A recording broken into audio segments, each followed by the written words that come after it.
documentary, which was released this month by the Al Jazeera network, which alleged shocking levels of corruption among senior officials of your state. And your government's immediate reaction was to brand the film false, defamatory, and a smear. You didn't even bother to investigate first. That's not the response of an honest government, is it?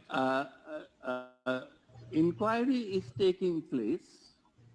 It is being inquired, but let me really, with all sincerity, ask you, the title of that documentary was All the Prime Minister's Men. And we were told that it would expose corruption around the Prime Minister. Do you really believe that documentary succeeded in doing that? Was there a single evidence which incriminated the Prime Minister in the alleged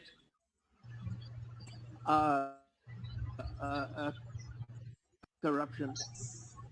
I mean, this is where I think, as sensible academics and journalists, we should stand back and ask ourselves, what was the evidence given to incriminate the Prime Minister's involvement? And yet this whole documentary was built as to show how corrupt the regime is.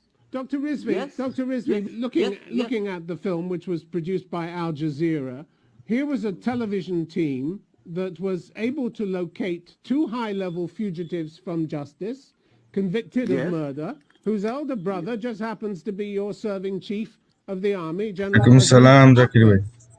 Apparently, your own law enforcement couldn't find his brothers who were on the run, but they did. That's pretty embarrassing for you, isn't it? Certainly it is. But on the other hand, again, I'm not going to be defending everything, but the way you are putting the question to me, I feel almost it is necessary. Should a person be judged guilty because of the guilt of his brothers? I think this is a question we need to ask.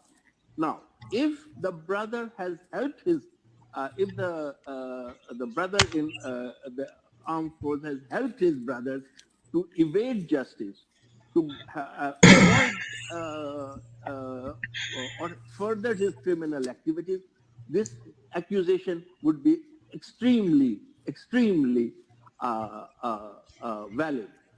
What happened was long before this gentleman became the army chief. All right. Well, let's just look at some of the details which came out in the film about the General Ahmed's brothers.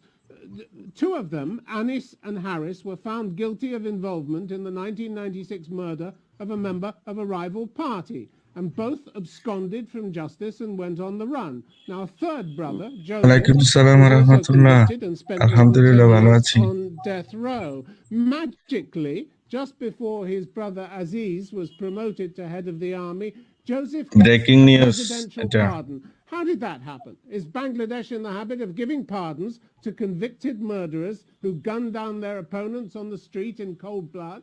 Is that what you do? You give them a presidential pardon? Mr. Sebastian, the certainty with which you are speaking in many ways is surprising me, and you have linked the appointment of the army chief and his brother's release into one story. Let me remind you. It is one story, Dr. No, Mr. Sebastian. My point is you have to be pretty well connected to get a pardon for cold-blooded murder. Let me give you the facts, then you draw your conclusion. Please, let me give you the facts. The brother in question had served about 20 years in prison.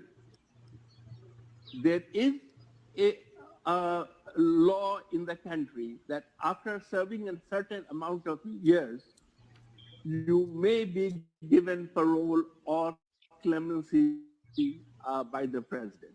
So all this happened long before, months and months before. Even the vacancy to which the brother was appointed as chief arose.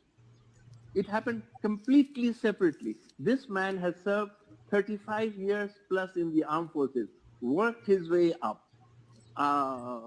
with a fairly clean record. So why should we malign and link these two stories together? I would like you to look at the time. I would like you to look at the timeline of the two events. These are 6 months apart.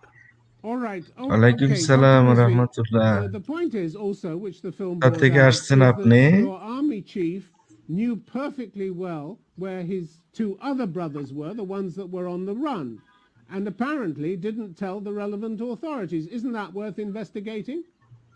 It would be worth investigating, but please also, you know as much as I do, both these gentlemen were outside the jurisdiction of Bangladesh.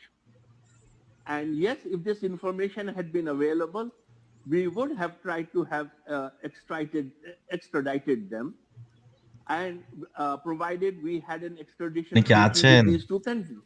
In fact, in many cases we have done, and there is no reason to believe that we would not have done. And you are quite right that if this information had been available to the government would have taken action.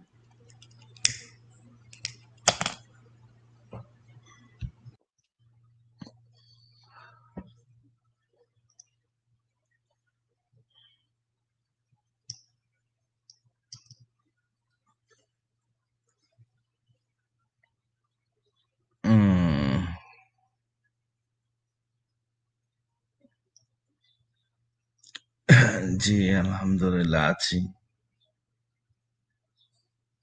তারপরে কেমন আছেন আর কোথায়? আপনাকে খুঁজতে খুঁজতে হয়রান।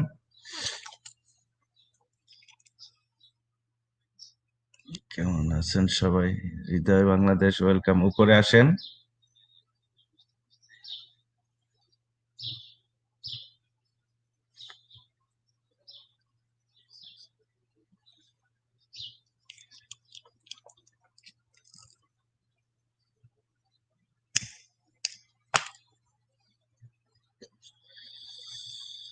আচ্ছা, ওকে, আমি